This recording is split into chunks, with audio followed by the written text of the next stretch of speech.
Welcome to Going Deep, Brandon Angelo, Matt Waldman. We're going to talk quarterbacks this week, and it's going to be interesting because I don't know how Brandon sees it.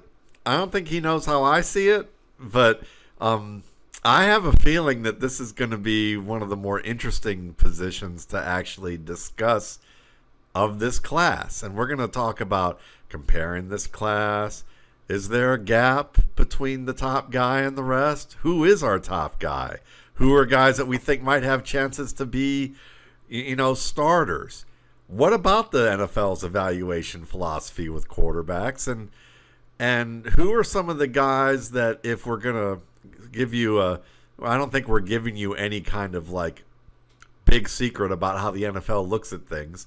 But who out of what I would joke is the big arm, doughy faced guys with athletic ability, who are the guys that they're going to try? The NFL, the NFL people are going to say, this is really the guy that we should be watching. Don't forget about the top of this class. Let's just brighten things up a little bit and say these guys, they got upside, and these guys fit what the NFL is looking for. So we're gonna kind of go down that road. I think we've got more than enough with that. What do you think, Brandon? No, that's perfect. I think that this quarterback class is you could talk about it for 3-4 hours. So I mean, it's a really interesting group. It's a hodgepodge of talent. So it's gonna be fun to unpack it all. Yeah, for sure. So let's just start it off. I mean, how do you compare this 2025 class to the 2024 draft class? Yeah, I think first you take the first three guys, right? Williams, May, Daniels. You set them aside. They're in a tier of their own. Then after that, I would say there's your Cam Ward. Then after that, that's where it gets really interesting, right? Penix, Nix, McCarthy. And then after that, you get your Shedeur Sanders. And that's where, for me, I think the fun question is this. You take Joe Milton, and knowing what we know now about Joe Milton and his short audition that he had that led people to believe the Patriots might trade him for something. Would NFL GMs rather have Joe Milton traded for a third-round pick, fourth-round pick, or take Shedeur Sanders in the top 10? And that's where it gets really interesting to me is, I think it might be a closer to even split than people think. And that kind of tells you, I think, it encapsulates what this class is. I think it's one guy in Ward. I think that has a chance to be a higher-end starter, potentially. And then the rest of these guys are going to be either fighting for jobs in the next 3 to 4 years or be kind of mid-level starters. I think Shedeur Sanders can be a Ryan Tannehill caliber player, which is good enough to win a playoff game with a really good team. But I don't think he's, people are saying he's Joe Burrow. He's not Joe Burrow. But then after Sanders, then you get, I think Tyler Show is pretty good. Right. Obviously Jackson Dart, Kyle McCord, Jalen Milroe. What do you do with all those guys? I think you're talking about the doughy face guy that has upside. That's probably Jackson Dart, right?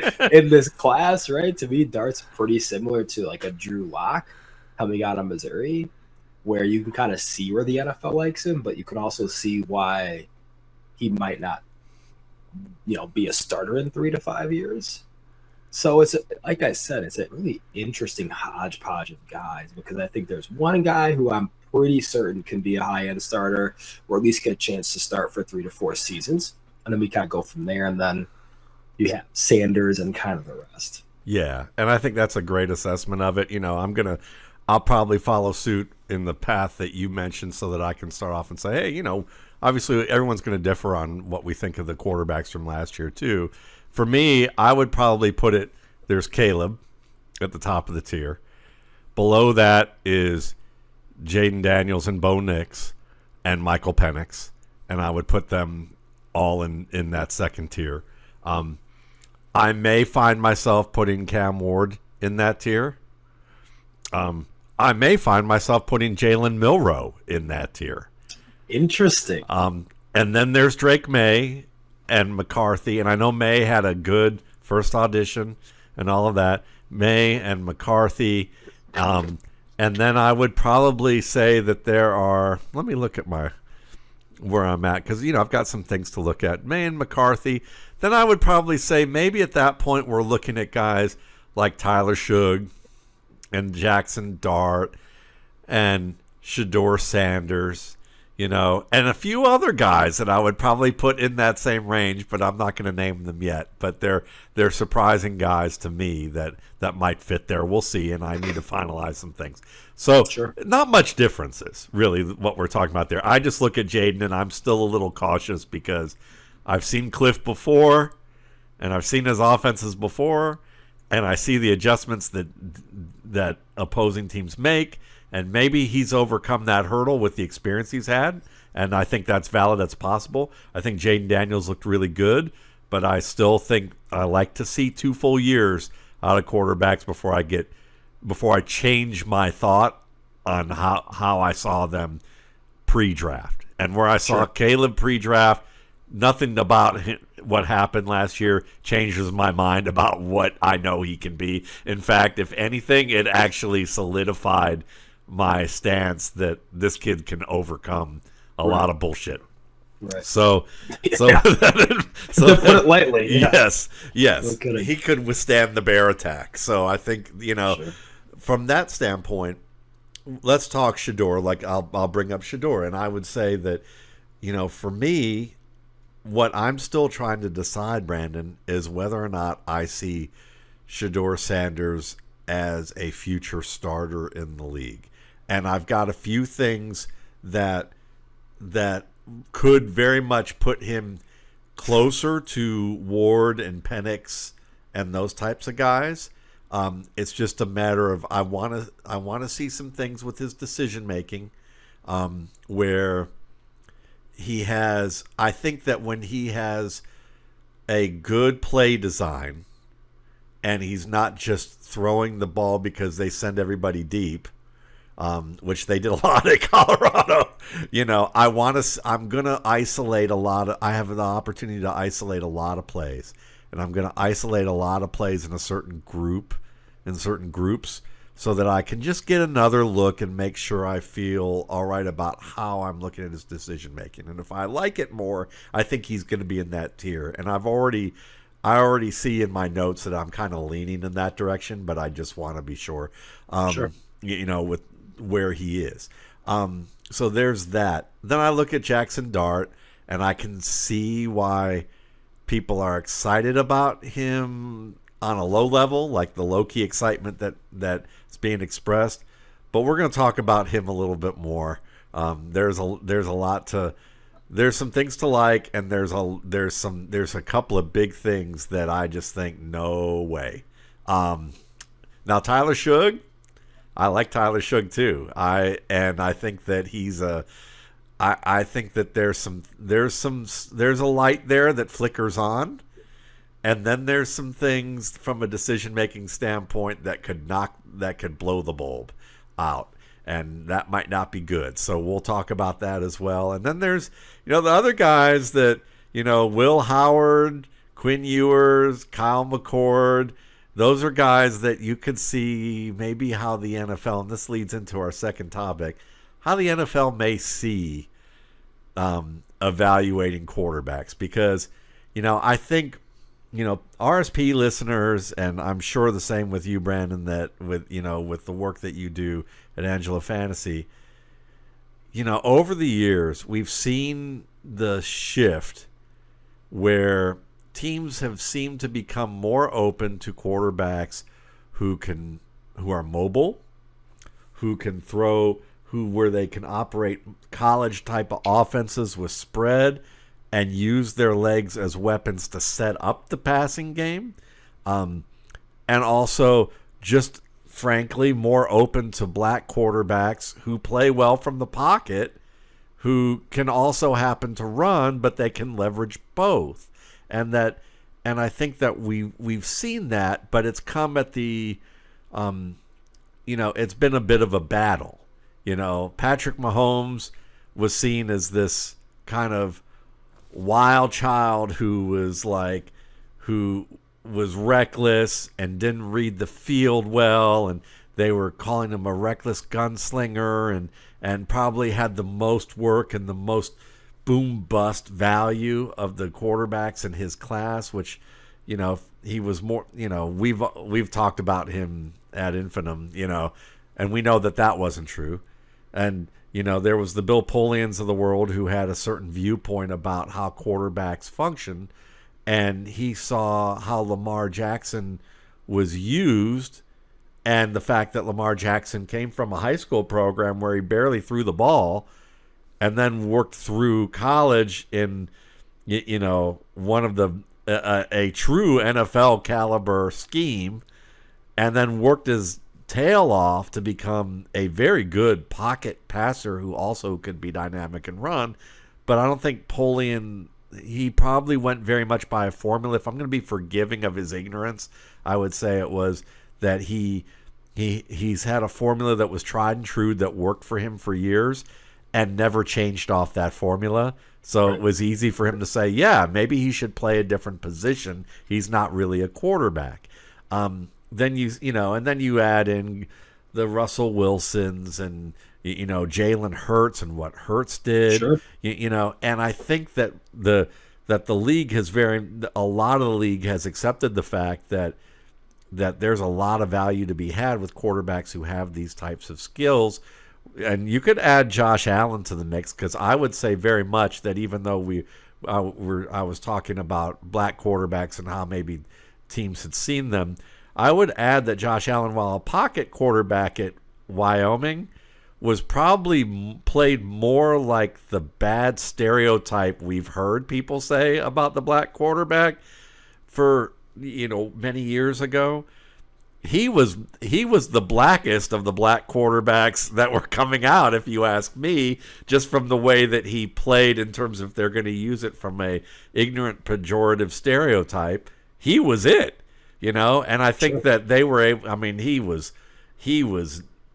everything that was untrue about Lamar Jackson.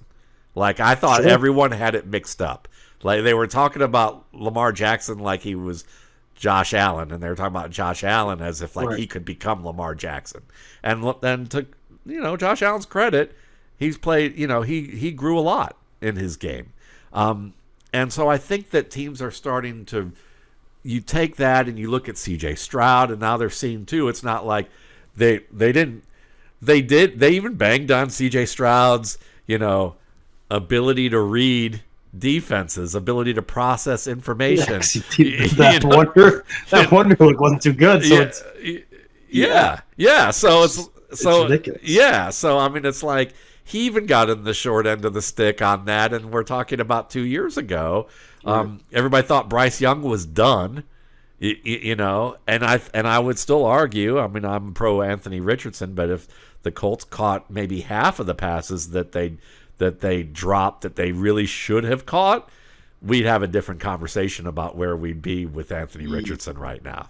Yeah, and I think that's a really good kind of starting point for the conversation of like the different developmental paths for all of these guys and how the NFL views them. I think you have your very higher end traits-based guys, your Mahomes of the world, your Lamar Jacksons, your Josh Allens.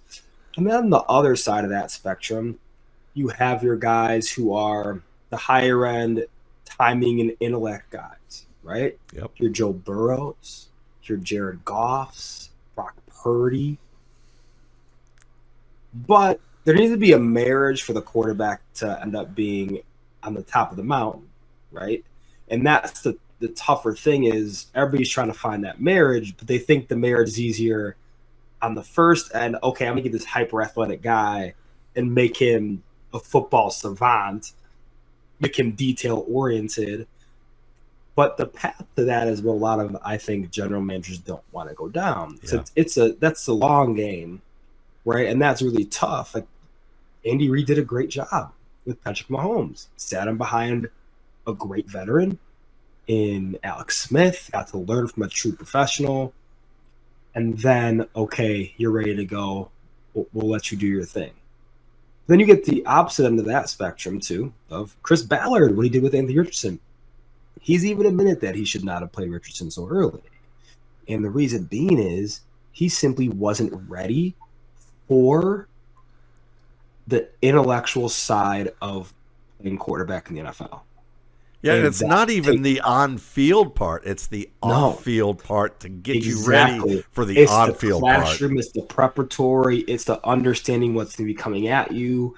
It is not as simple as, okay, here's your call sheet for this game. Here's our game plan. Go execute. No, there's a very large preparatory element to playing the position. And, you hear Tom Brady talk about it all the time, and that's kind of what he was known for. Yeah. Was understanding what's coming at him and preparing week to week based on, his knowledge, his inventory of information he's received in the past, and then going forth and performing on game day. But I think it's a really interesting, kind of paradigm of what these general managers think and what's going to make these guys successful. Because if you take a guy like, let's say, Jalen Milroe, who you really like a lot, who I think is a talented kid, if you treat him like Malik Willis, right, and you play him year one when he's not ready to play year one, bye-bye. He might be sunk. Yeah. Might be totally sunk. I mean, Malik Willis got saved by LaFleur. If they didn't trade for Malik Willis would probably be out of the league right now. Yeah. And that's the crazy thing is it is really about the infrastructure these quarterbacks go into and the developmental plan. Because there are guys that should just not see the field year one. Yeah. They're just not ready to prepare like a professional and then bring that to game day. That's a totally different ballgame from college. Yeah. It's a different thing. Yeah, let me add a point to that because what I think is easy for people to get confused about is when they hear that, they go, the kid's not smart enough, or that the kid can't read coverage, or that he can't process information fast enough. When really the answer, while there may be instances where that's the case, oftentimes they do all of that just fine. A lot of them do.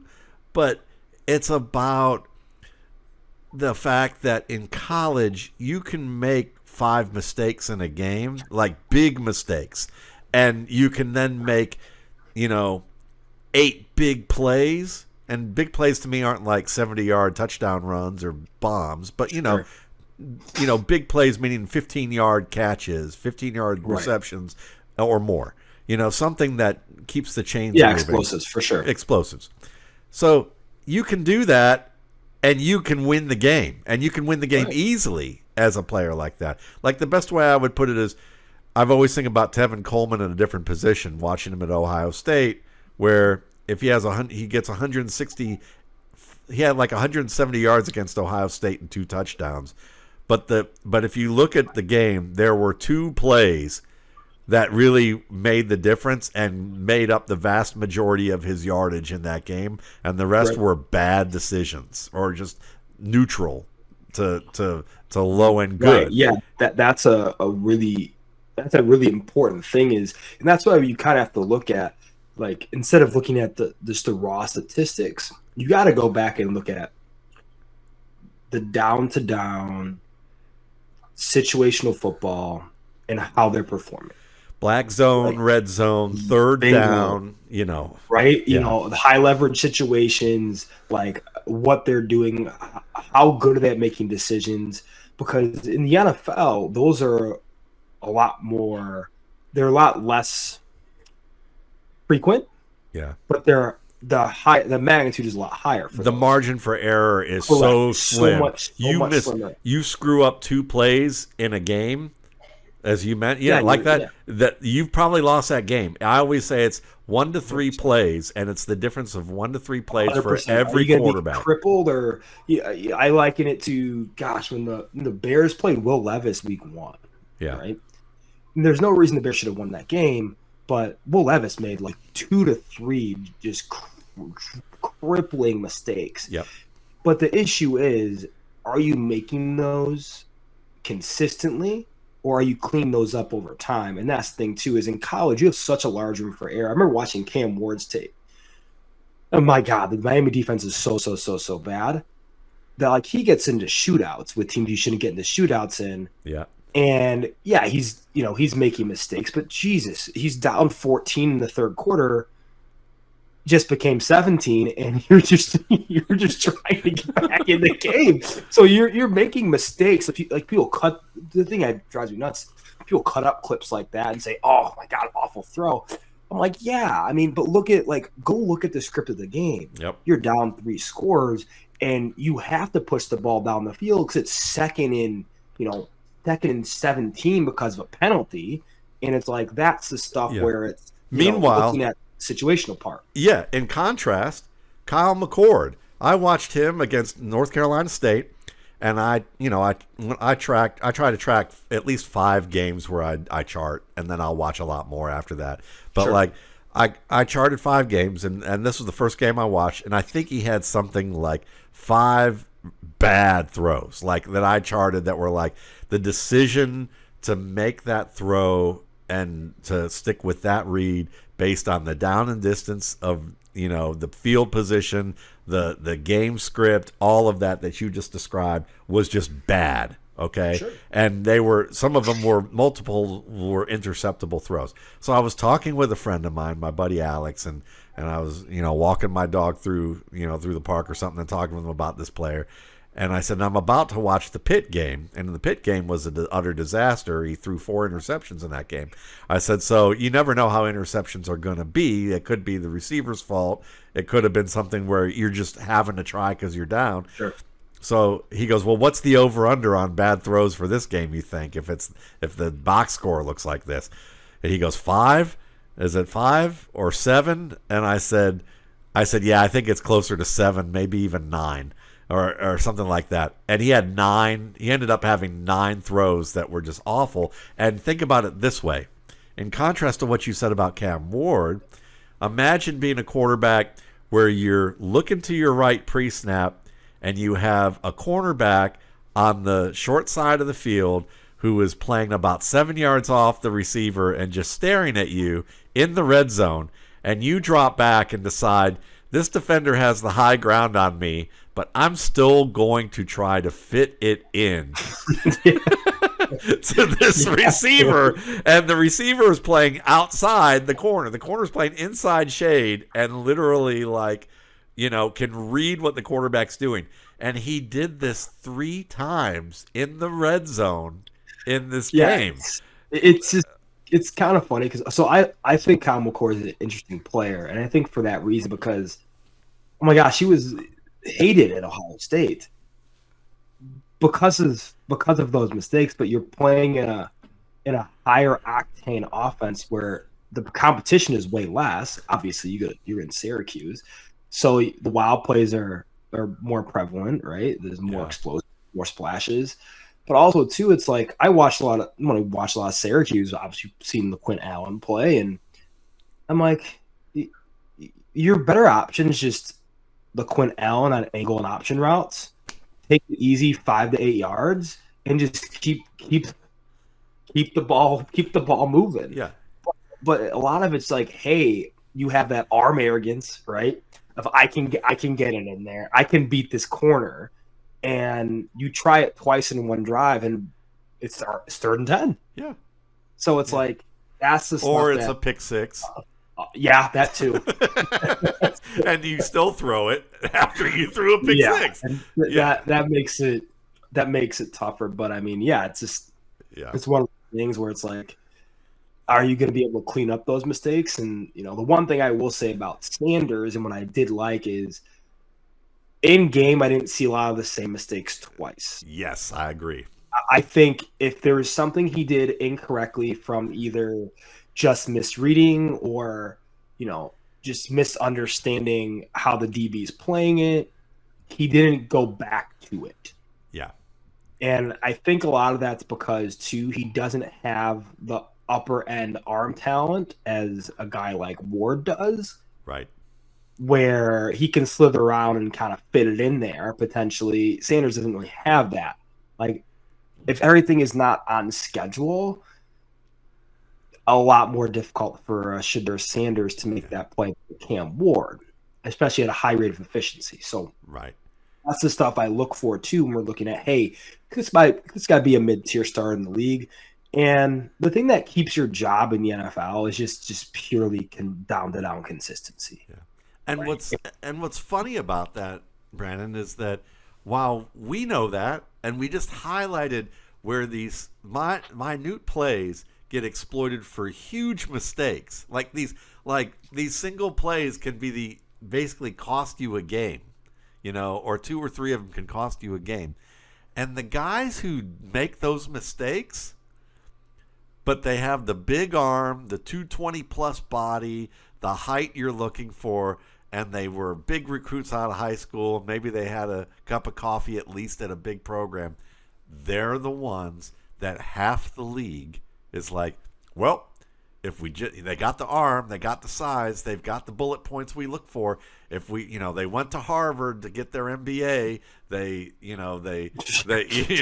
participated in this fraternity. Resume Bible.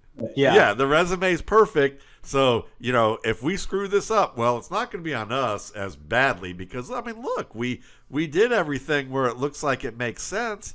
And what happens is I asked somebody I know who has his own contacts in the league, and because we were talking about this with Milroe and some of this whole topic, and he said to me, he goes, from the guys I've talked to, he said they still would tell you that about half the league at least still has that mentality with how you evaluate quarterbacks. Like, 100%. Despite everything we talked about with all these other quarterbacks who've succeeded, they look at him and go, Kyle McCord, Will Howard, probably to an extent Jackson Dart, Tyler Shug, and Quinn Ewers fit that robo quarterback.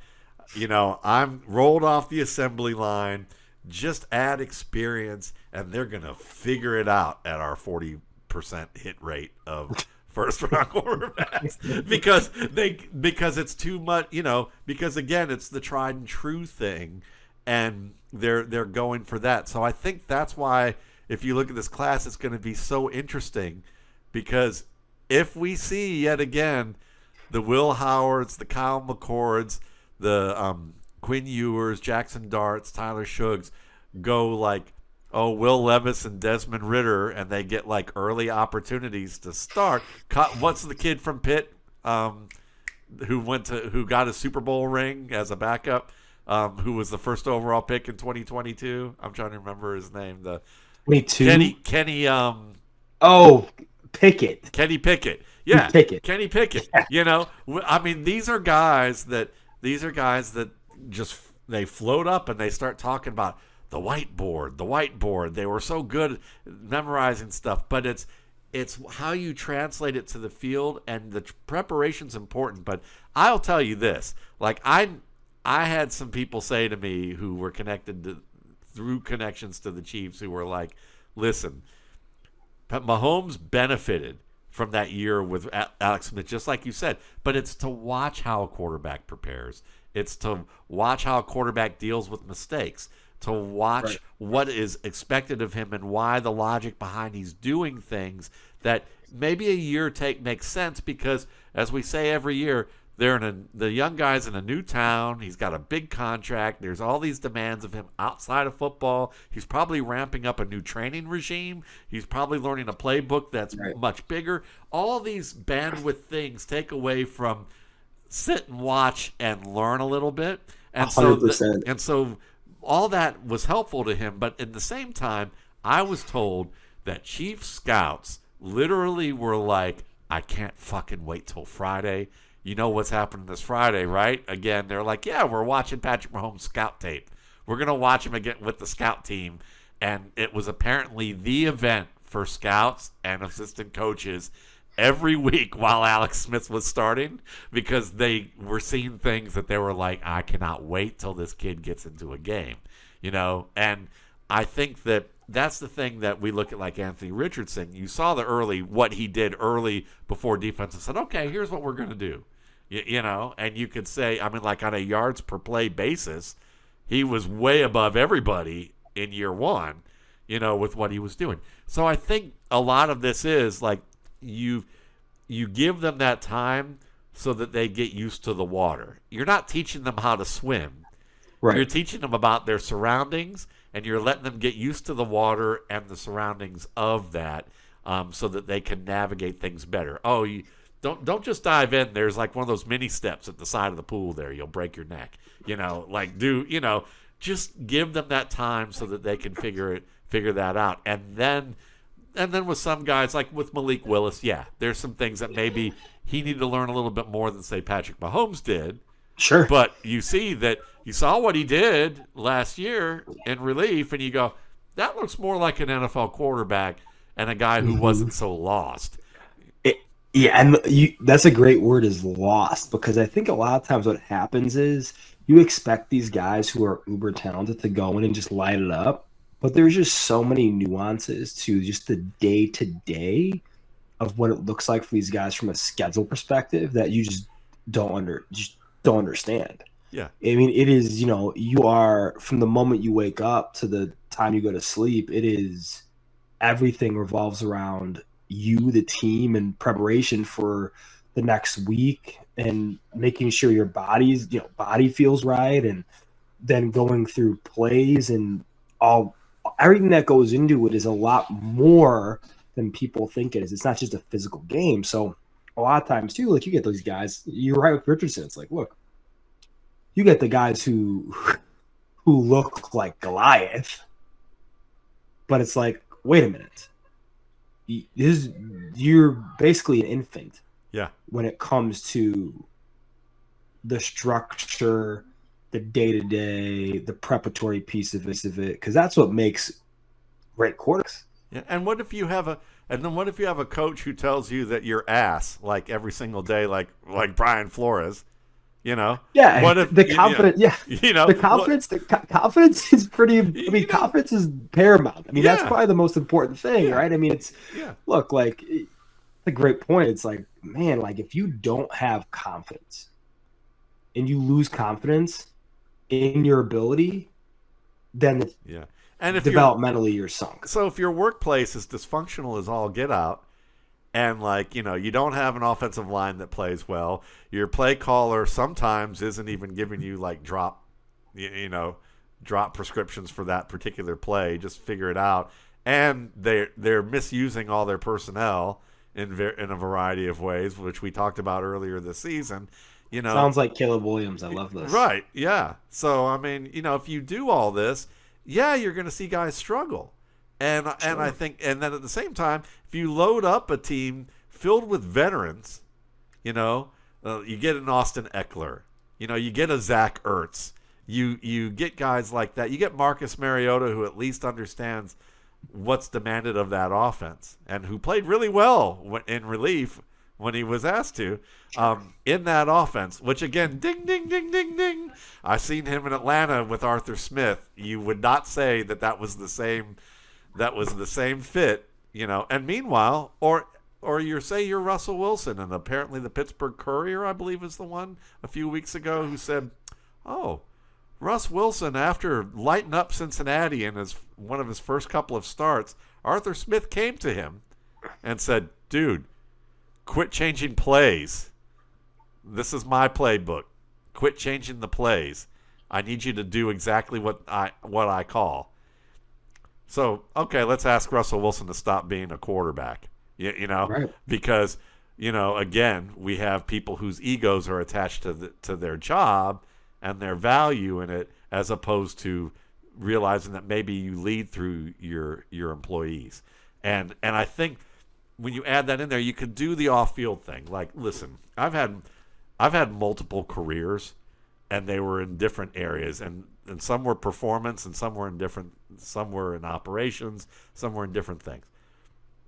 When I started being a journalism at age 35 and started doing journalism, I did a lot of freelance work up to that point. But when I started at a magazine where I'm editing Pulitzer Prize nominated authors, and I'm working with guys who worked at Sports Illustrated for well over a decade, and have those types of people that I'm editing, and I'm interviewing people and doing full-length feature report magazines, for magazine spreads of like, I'm reporting stories that I'm doing 20 pages of notes, interviewing people so that I can distill it into a 3 to 5 page piece. Now, that doing that gig for 10 years didn't teach me how to write, but doing 10 years of that job taught me about the environment in which of how to write in that environment, how to write quick in that environment, how to interview people, how to deal with politics. Like maybe I'm interviewing somebody and they're a complete, I can't know other way to say it, they're a complete asshole, and they think that they want to rewrite everything that you do as an interview and think they're going to control what you have to say and control because of the power that they have in what they do. And you have to figure out a way to have a nice conversation where you go, look, this isn't your gig. You don't know what the hell you're doing. And I just need you to answer this. And the nicer you are about this, and the better we are about how we go about this, we could have a worthwhile working relationship. Or, how do you overcome the politics of the situation? Do I call to get off the field, when I'm tired in a situation, and make everybody look bad at the department that I'm in, even though I can write my ass off? Or maybe do I have to kind of say, okay, I'm going to take a loss for the team on this particular one, and so that I don't, even though what I think I should do is reasonable. These are adult decisions that these young men are learning, and they get blown up in ways that get blown out of proportion, and people make conclusions about stuff that are crazy. And even if you've been writing for, like what I did, for writing for years, you're gonna still have little mistakes. Just because I've written lots of things, and I would look at myself and feel comfortable writing at any publication if I had the opportunity to do so, and I know I could write, full-length feature stories, or I could do press releases, or I could do all sorts of different things for people at varying lengths. Doesn't mean that I still don't get confused the difference between which time to use effect with A or effect with E. Sure. I still have that. I'm a writer, but I have that little block, just in the same way that there's a quarterback who may, when he has to execute a 5-step drop and look to this end of the field, there's going to be little isms with every player where they're like, that's been fucking with me since Pop Warner. And sure. And I get it right probably 8 times out of 10 now, but there's still going to be, but I still have this moment where I'm still back in 5th grade and go, what was that again? Sure. And so it's not that kind and forgiving of an environment. And that's why this shit shows up. And I just think it's important. I know we spend a lot of time on it, but I think it's important in the context of how players get developed, that it's a very unforgiving environment, because the NFL doesn't know what it's doing half of the time with it. The players are young and figuring out themselves, and some teams give them that opportunity, some teams don't, and some teams don't have the luxury to.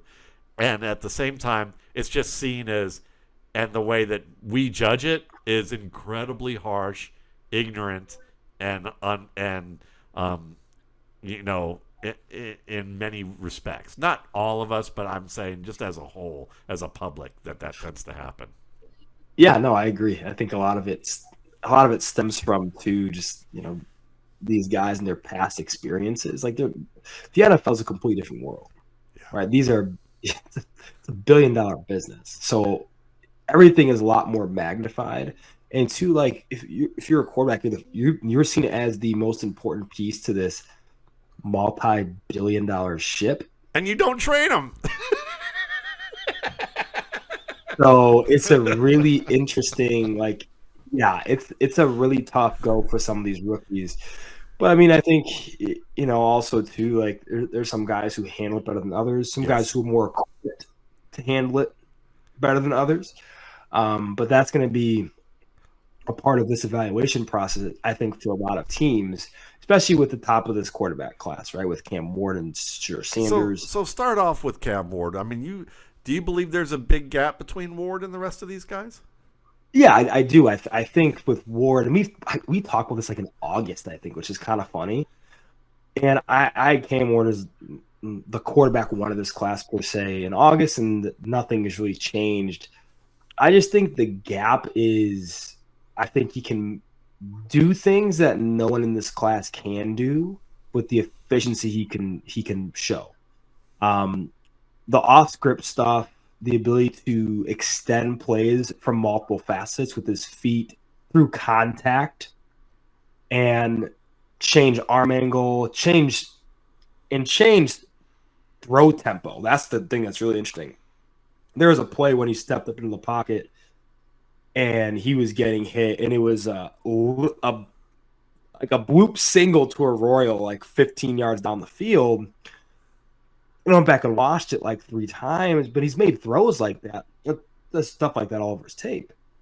And so I think there's a play at Cal where he does that, where he climbs really fast and then slows down just enough to make the touch throw. Yep. And that his climb mechanisms are really interesting because he kind of figures out where that soft spot is, climbs into it, and then changes angle based on where he wants the receiver to go, which is just really cool to watch because you don't see that very often. But he just has some tools that are just more unique in this class. But I think there's a pretty sizable gap, in my opinion. I think the second quarterback spot that's the most interesting to me is, is it Sanders? Is it a guy like Milroe? Is it Dart? Is it, all these other guys like Howard and McCord and Tyler Shug, and like there's so many, right? So that's where it gets intriguing, is a guy like Sanders could fall. Crazy things have happened. Yeah. I remember vividly when Malik Willis's class when that class came out, and I think people were like, all right, it's going to be, Howell and Willis, like these guys are going to go quick. And Detroit at 2 is going to be one to watch for Willis, and then we're waiting for like the 3rd round. Yeah. So I think a lot of things happen behind the scenes that we don't know, but I think the one thing that's pretty consistent is that Cam Ward is the top guy in this cycle. Do you have a big gap in between Ward and the rest? No, in fact, I'd say that I have. I'd say there's a chance for there to be a decent gap between Ward and the rest, except for maybe one, and that's Milroe.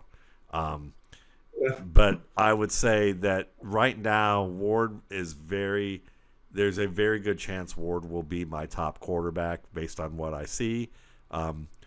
And a lot of things you talked about I liked. What I want to see is I see a little bit of reactivity with how he senses pressure in certain situations where maybe I would like to see him be a little calmer. But again, I want to review that a little bit more because I've seen it a few times on some of his tape, and I want to make sure that it's more isolated than it is like a common thing.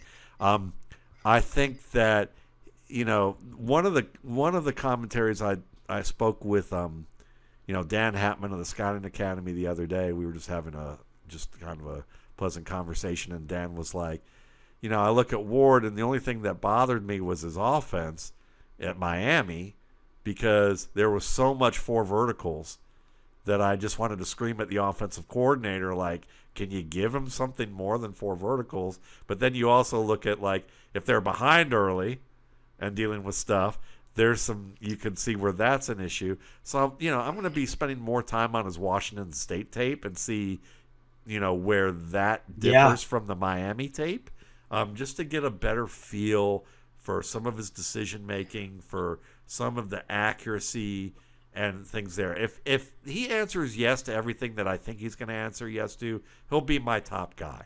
And then I think there'll be a gap with everybody else but Milroe. And I know that most people aren't like high on Milroe, but I think everyone I know who studies tape goes, I see where that could wind up.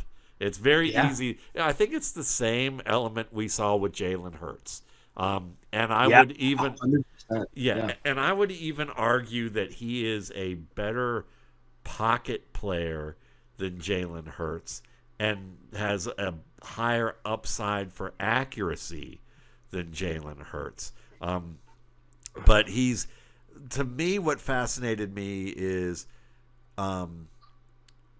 first of all, just as a thrower, he has the best release of this class. Like, if you ask me, like, Cam Ward has the best whip. Like, he can whip the ball from a variety of angles, and even if he brings that ball down to his thigh, he has a quick release. Yeah, doesn't matter. It doesn't matter. So great in the screen game.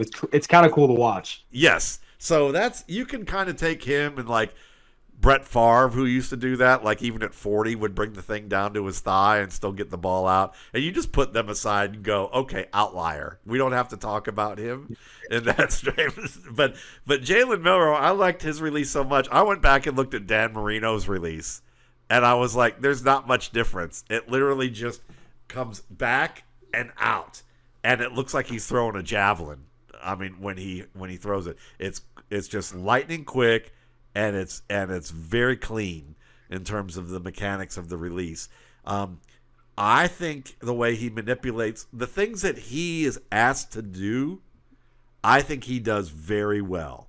Like, if you ask him to run mesh, he can manipulate defenders in ways that you would expect. And I hate to say it this way because people are going to lose their mind when I use the name, but he manipulates defenders the way Peyton Manning would manipulate the middle of field defender. Like, I watched play against Georgia, and it's just the one that I remember a lot, is that they're running mesh, which is two receivers crisscrossing, if you guys aren't familiar with that, and he has one receiver outside who's working outside, a route to the outside boundary, and then he's got like a receiver on the left side. He's dropping back with a linebacker crashing in through the A gap and starting to just bull rush a guard. And he's going to bull rush this guard into Milroe's lap. And Alabama's offensive line was not a Nick Saban offensive line this year. It was more like me coaching the offensive line this year. It was that big of a drop off. So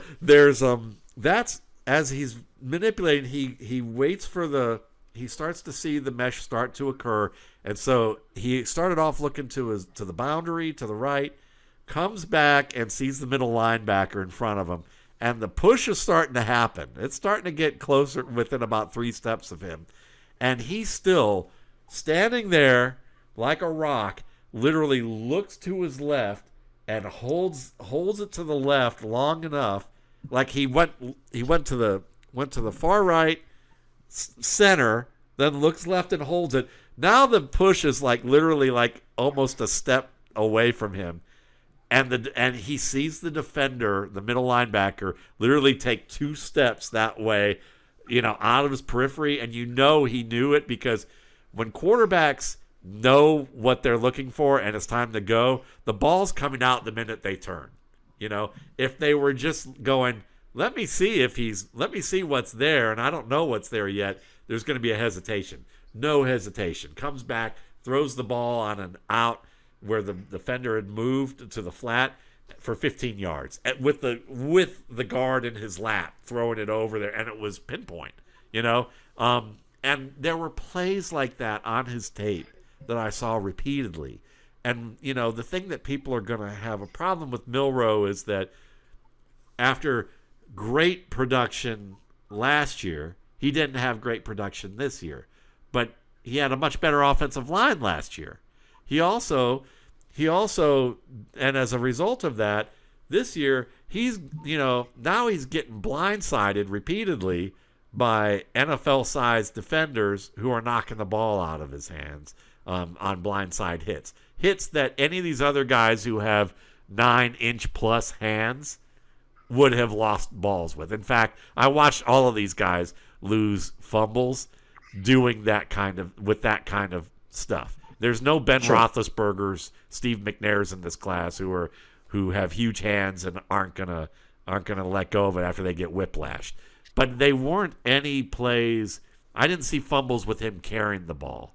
So 8 3/4-inch hands. Nobody's had that in I don't know how many years. Joe Burrow's 9-inch hands. He plays in Cincinnati, plays in the AFC North, cold weather games. We don't see any problems with that extra 1/4 of an inch. I don't see that being an issue with Cam Ward with a ball that's actually a little, it's a little bit thicker, but it's not. I don't think it's so much so that we're going to have a problem here. I liked what I saw. He's also an academic Heisman winner, so there's no issues there with the guy, like in terms of figuring out how to figure it out. I think that's the thing. We overthink that, I think, too, and I think that was overthought about Jalen Hurts coming out, and I definitely see the parallel. I think he ends up between. I think there's wide range of outcomes with Milroe. Somewhere along, obviously Jalen Hurts top of that mountain, and then you have Trey Lance the bottom of that mountain. Yes, where it doesn't click, and it's just an absolute disaster because the infrastructure doesn't make sense. Like a Shanahan system with Trey Lance, disaster. Yeah, he thought he could get the square peg in the round hole, couldn't do it. Trey Lance's career is a disaster because of it. That could happen with Milroe. Yeah, gets into a system that doesn't fit what he can do from a developmental standpoint, what he can handle, and then it's all downhill. Or don't have Mike Shanahan up in the press box during practices telling Mike Silver that the best quarterback that they picked in the spring was Brock Purdy. Because we've already been down, we've already talked a lot about Mike Shanahan and his end. But fits perfect with that because we don't need no politics that way. So I think that, with a guy like Milroe, the range is pretty wide, but the upside's the upside, and the cost isn't that bad.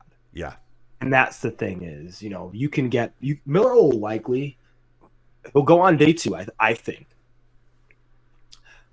if he blows up the combine, which he might run 4.3 something. Yeah. He could run 4.38, 4.39. He's a better runner than Hurts too. This dude bends around the field like he's a running back. He's got the curvy linear speed of a Matt Forte.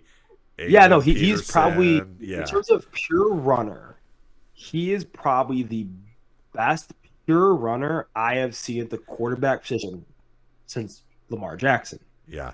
Yeah. The best pure runner. And 225 doing it. Right. Yeah. And that is going to be a big – here goes this.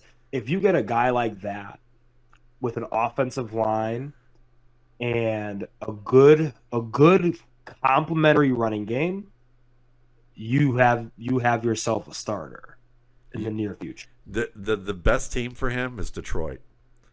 Let him just sick. Imagine him in Detroit. They would. That's nice. Because that's Detroit. If anyone in Detroit is listening, on just the 1.1%, 0.01% chance that anyone in Detroit is listening to this, Jalen Milroe is what some of you thought Hendon Hooker was supposed to be. Okay, he's even more than that. Yeah, even more than that. So, but that's, so let's, I know we spent a lot of time on this, but let's talk about Tyler Shug, but let's talk about from the context of what is it that you like the most about him? What is it that you're worried the most about? What I like the most about Tyler Shug is his ability to, when things get hot and heavy in the pocket, when pressure is barreling down, him getting rid of the ball when there's either imminent contact or contact and delivering it accurately. That is something I think he does really well. And that's a more unique trait, I think, to have, and you can build off of that. Because in the NFL, a muddy pocket you're going to see that a lot. Yeah. So that is something I like. The decision making is probably, I think, the biggest thing that you could, clean up. Not that he doesn't know where to go with the ball, but it's more similar to Kyle McCord in a way, where it's like, I think I can get it in there when the window closes so much faster in the NFL. Yeah. And it does not stay open very long. So I think that's the biggest thing from a pro-con perspective. I think he can be a starter in the league for sure. A high-end starter, probably not, but he can be someone that's somewhere in that bridge-ish range of Gardner Minshew plus, maybe.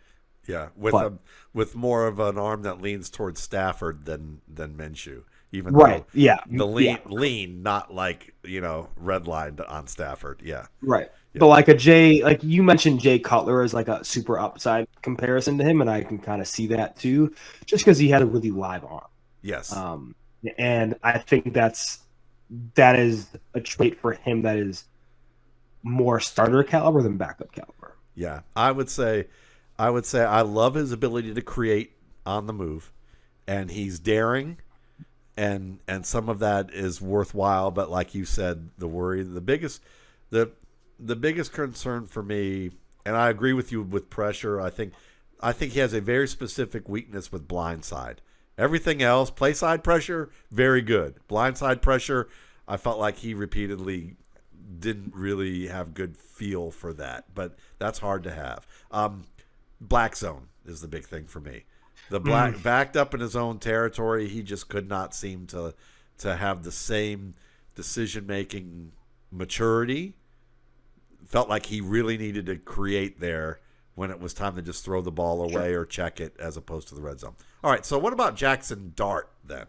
Jackson Dart, since we talked you said the doughy faced guy, there's a lot of love for him. I'll just start real quick and I'll say the biggest thing that I like about him is inside of 20 yards. If you want to run plays with play action and movement in the pocket and move the pocket around and let him execute plays where there's throwbacks and play action and manipulation along those lines, short passing, quick passing, I think he can be really good there. Yeah. Anything after 25 yards in terms of accuracy, I thought was utter disaster. And I hate to say it that way, but it was like I mentioned that on X like last week or 2 weeks ago, and somebody immediately put up 2 Penn State plays and said, well, it looked pretty good for me from that standpoint, and I said, good. Now, if you can get another 23 plays, then he's at 50% at that in that range from what I've charted. Yeah. No, I think for me, I was kind of like, oh boy. I agree with you with the play action stuff. I think that's where he does well. He does well on the move. I think anything south of 15 yards from that 0 to 15 range, he's pretty good. Yeah. And on the bound with accuracy, the Ole Miss passing game in general was like watching the Tennessee run game, which is it's very unappealing to watch and just sit there and watch stop route after stop route after stop route after stop route. And they have like Trey Harris, who I am really high on in this class, and he could do so many different things. But watching Trey Harris run like 5 stop routes in a row makes me want to throw my computer against the wall. But the good thing is on those stop routes and on comeback patterns, Dart is pretty damn accurate. And ball placement's good. It's when you kind of get in that third level area, when you get into deeper quadrants of the field, that's when the accuracy goes way, way, way, way down. Yeah. And that's where I think it's tough because it's kind of like I said, like Drew Lock, and yeah, kind of similar, but in opposite respects, where Drew Lock was not as accurate in 0 to 15. It was kind of erratic with his footwork, but everything past that was pretty good. And then you get the opposite with Jackson Dart. Both have good arms. I think Locks was probably a touch above Dart's coming out of Missouri, but I think it's just you don't know what you're going to get. And it's just kind of hard to be a quarterback at the NFL level when your level 3 accuracy is not good, to say the least. All right. So which one do you prefer to talk about, Will Howard or Quinn Ewers? No, I don't like Quinn Ewers, so go Will Howard. Okay. So Will Howard, I would say from that standpoint, all right, what should I say about old Will here as I'm probably blanking out our screen as we record. You guys got just a view of my desktop in case you're wondering what's going on there. But I would say this with Howard, like he's a big dude with the big arm. He can run a little bit. He kind of looks like Tim Tebow from that standpoint, like from a build standpoint. Sure. He kind of has that feel. But I think that, so like physically, I like his physicality of his game. I would say that's what I like the most. But I think that he gets greedy with second reads that are covered, and I think that he ends up trying to make prohibitive throws that he shouldn't. Sure. Yeah. I agree. I think it's hard because that offense should have been better than it was, and just kind of stalled at times when I just like they have, you know, Henderson, Judkins, Smith, like Buka, like you have Tate, like those are all NFL caliber dudes, right? And a good offensive line. But there were times when there was just so much stagnation. And I think the play calling wasn't great at times too. That was something I noted. But for Howard, I think you're right on the physicality. I think he looks the part. I think he's a good runner. He's physical. He can be a good part of your run game as well, especially in the low red zone. I mean, I think the accuracy in the decision making sometimes at the second level wasn't as good. There wasn't a lot of, I would say, intermediate timing patterns in that offense to where I'm like, these are NFL caliber decisions in terms of timing and tempo. That was the one thing I kind of noted is that piece. Because really here goes this. Jeremiah Smith was so dominant so early, it got to a point where if you were in trouble, there's your exit button. There's your escape hatch. But I mean, really it's just, can he operate in a system that utilizes more timing-based patterns? That's the stuff I don't know. But I don't know. I mean, he's going to be an interesting one to see where he lands. I think the combine's going to be huge for him from an interview standpoint as well. Because I think he's going to go in the league as a backup, right? I think he's going to sit behind somebody and not be, thrust into the starting role. But I think he's also a day two guy, right? Yeah. I think he's a third rounder probably. And he's someone too that can develop into a potential bridge type starter. I don't think he's a high-end starter by any means, but I think he has some tools that allow you to kind of think and say, hey, this could be either a long-term backup or someone we give a shot one day. All right, so let's end it with our final question and do it this way. Who do you like? Who's someone that you either feel like you're going to like more than the consensus, or you can pick someone that you just are like, I don't see it at all? Okay. Or more someone that is, either more than consensus, or I don't see it at all, or I just think this guy has a shot to be something more than people realize. I think Tyler Shug. Okay. We talk about him, but I think he can be a starter in the league. Okay.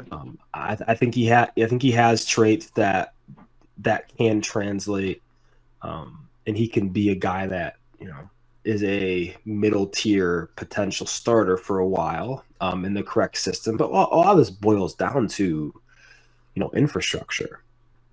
And that's it. And we talk about it time and time again. It's, going to a team. Look at like Trevor Lawrence, for example. Yeah. The difference between Urban Meyer and Liam Cohen is palpable. Yeah.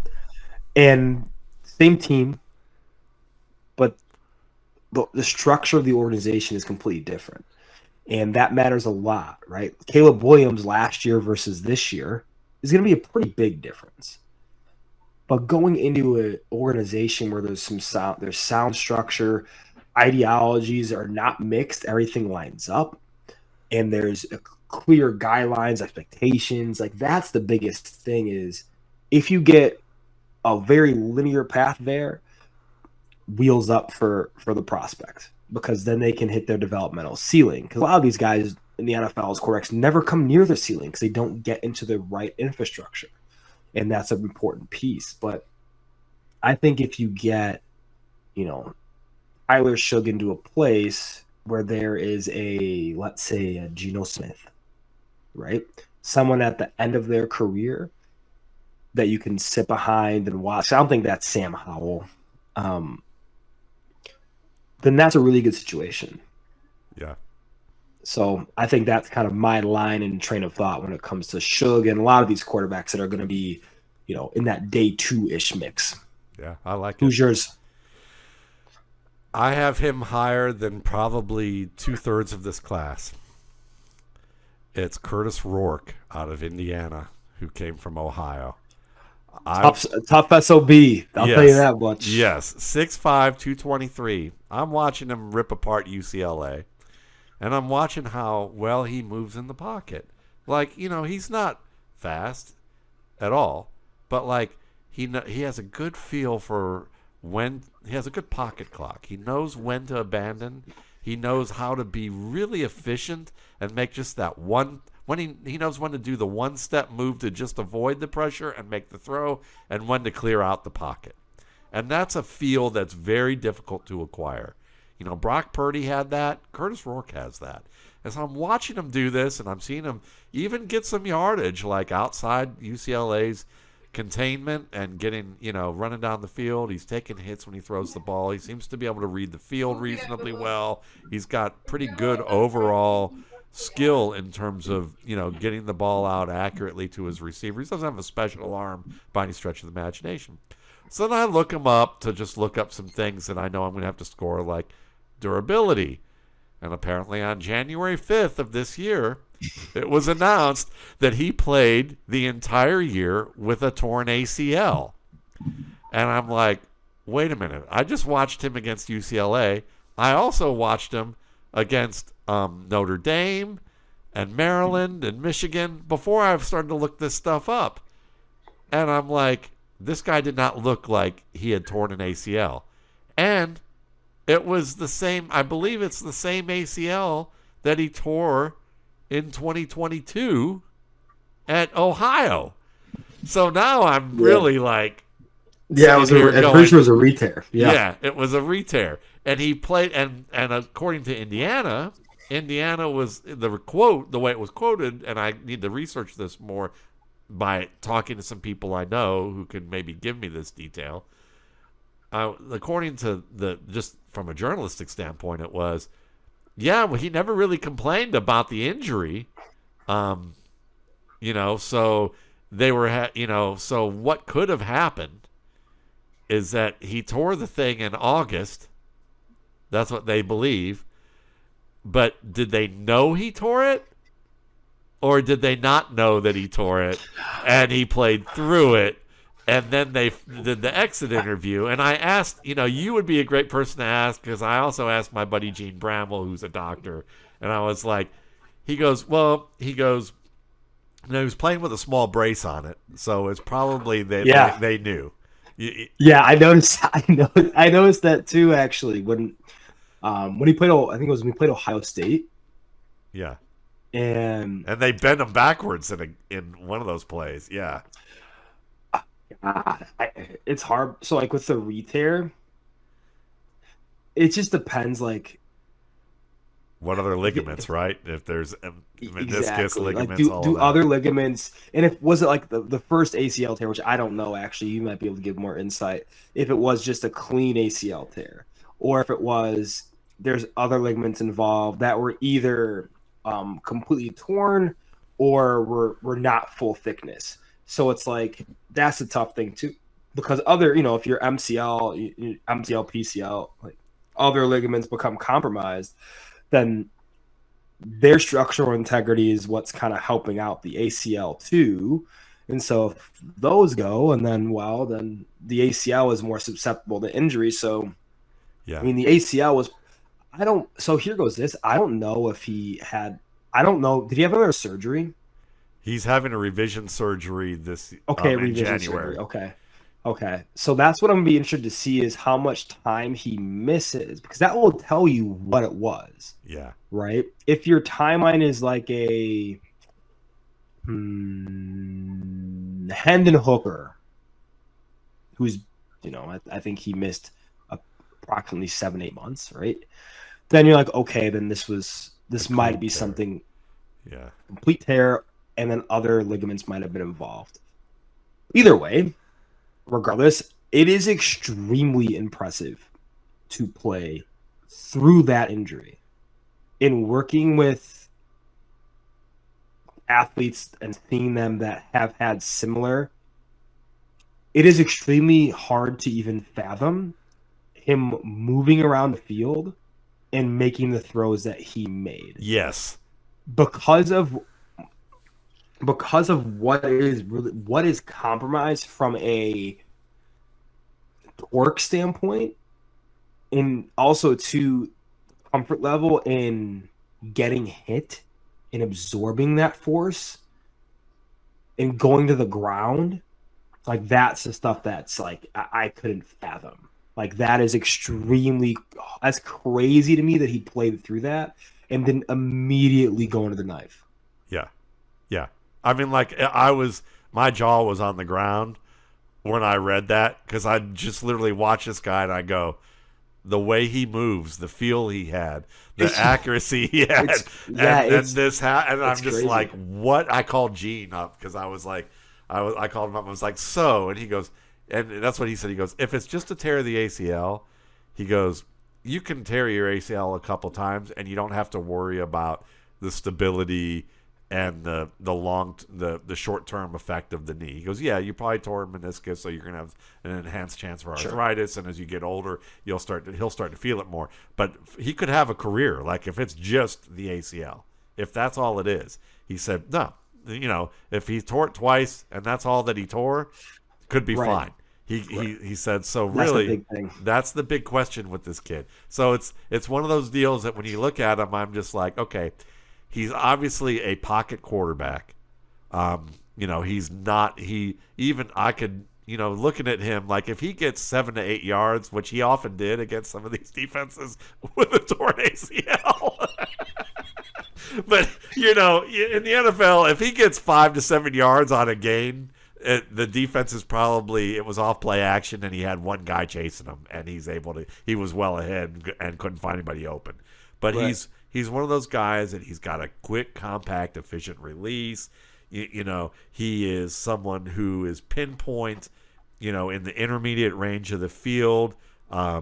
His upper range of his opposite hash accuracy, even with the knee injury, was between 40 to 45 yards from his pitch point, which is still pretty good. So he has an NFL arm, and, as a decision maker, I felt like he held people in the field the way that he needed to, and it wasn't just the safety. He had good rhythm of what's going on. He maybe underestimated trail coverage a bit, and that was something that C.J. Stroud underestimated a lot. Right. So he had some of those things that he may have presumed, where he had some lapses there.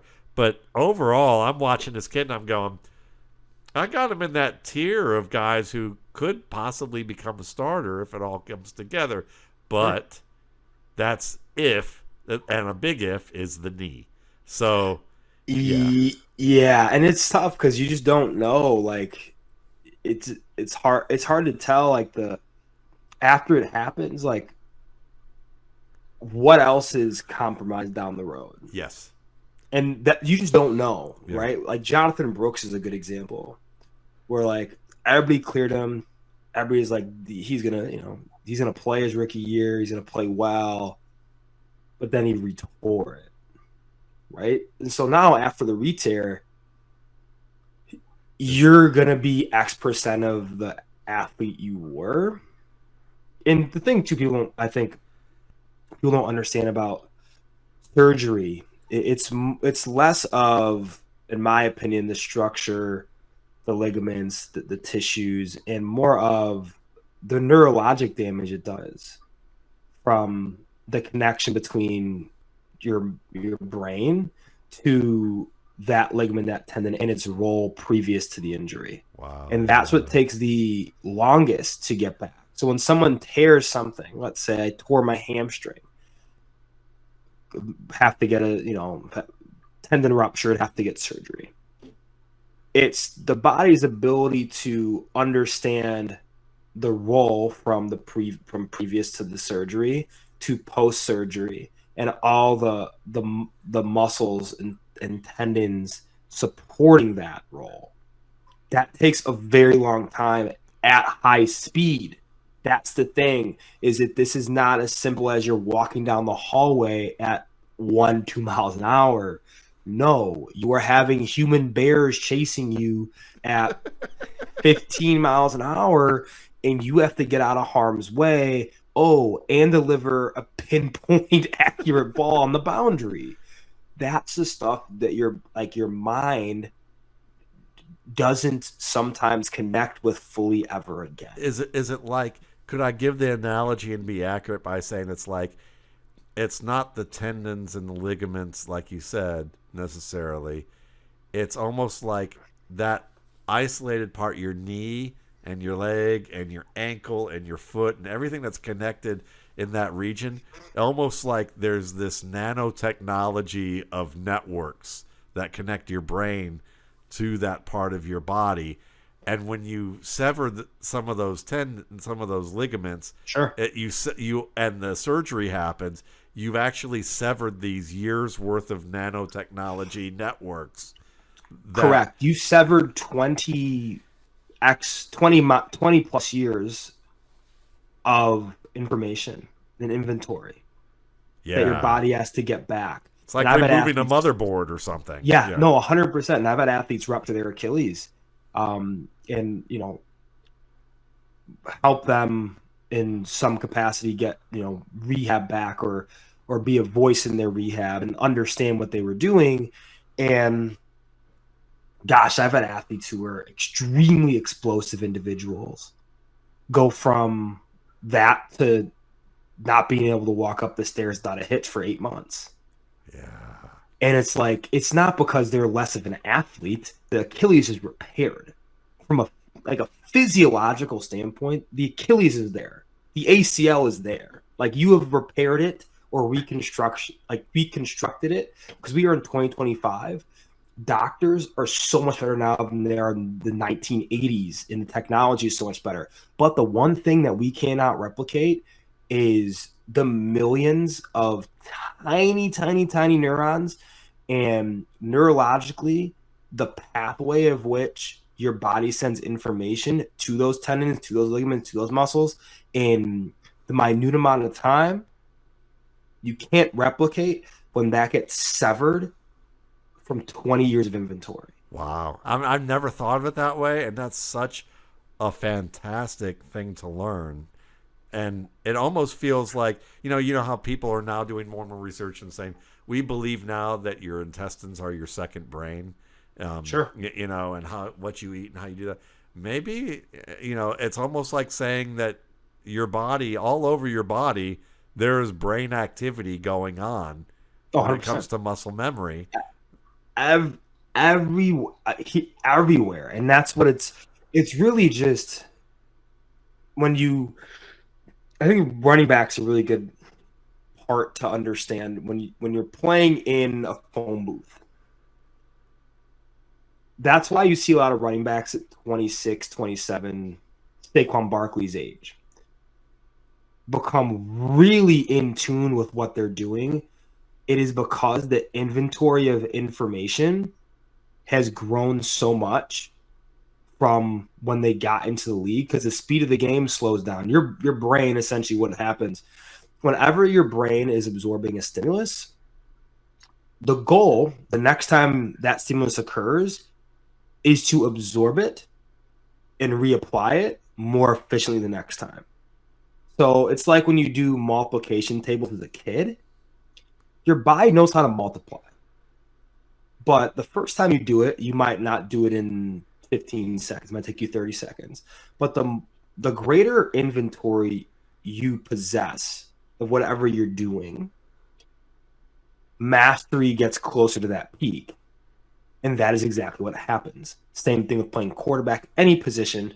But quarterback, running back, I think, are the two most interesting to me when it comes to those. But that's why it's like people say the 10,000 hours. Yes, it's 10,000 hours, but it's not just you put in all that work and things magically happen. It's the inventory of information neurologically, that pathway becomes a 5-lane highway to a 1-lane road. Yeah.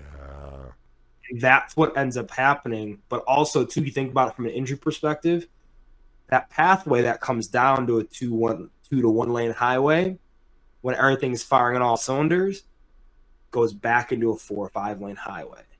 Yeah. When significant injury occurs, significant neurologic stress, and significant just damage and harm to the body, because there's so much repair going on. But also, too, it's more so from a mind tendon muscle connection and just reconfiguring all that to make sense of what happened and how the body can enhance itself to mitigate that, but also to perform at a higher level the next time you're asked to. Well, to be predictable, I will say this also just reemphasizes how unbelievable Nick Chubb was in college, to have all 3 ligaments torn and come back and be the player that he was. Yeah.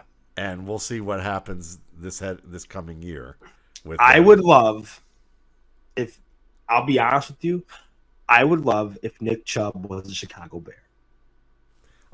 And to be honest with you, for cheap, you give me a Nick Chubb for cheap, and then you go out on day 2 of the NFL draft and you go grab someone like Travion Henderson or one of these other guys and just ship off DeAndre Swift to I don't care where, Montreal Alouettes, whatever. But that would be I would really like that. But yeah. Well, on that note, I have somebody who's definitely promoting Kansas City and saying pair him with Pacheco, and but I'm with you. I'd love to see him as a Bear. I would love to see Nick Chubb as a Bear. But listen, this was very stimulating conversation, for sure. And you know where to find Brandon's work, but in case you don't, say you're new, someone recommended this to you and you didn't know what it was, you didn't know us. Brandon, where can they find your work? Twitter @Angelo_fantasy. And then on my website, angeloanalysis.com, have all these little nerdy quips on there, as well as the rankings. A lot of my pre-draft stuff coming out right now. I'm going to be adding in quarterbacks, tight ends pretty soon. But yeah, for sure. I mean, the RSPs soon, so it's almost 20 years. Almost Christmas in April. There we go. But, listen, get Brandon's work. Go check out my work, mattwaldman.com. RSP is on schedule to be ready April 1st. I've got another 10 tight ends to watch between now and Sunday. And then I'm going to wrap up that chapter and then get to the other chapters once a week to just kind of work through it. So you can get that there. And, again, thanks to Brandon for taking the time out. I'm just nerding out over what we just talked about over the past 10 minutes. That was very interesting to me. And thanks again, folks, and we'll see you in a couple weeks.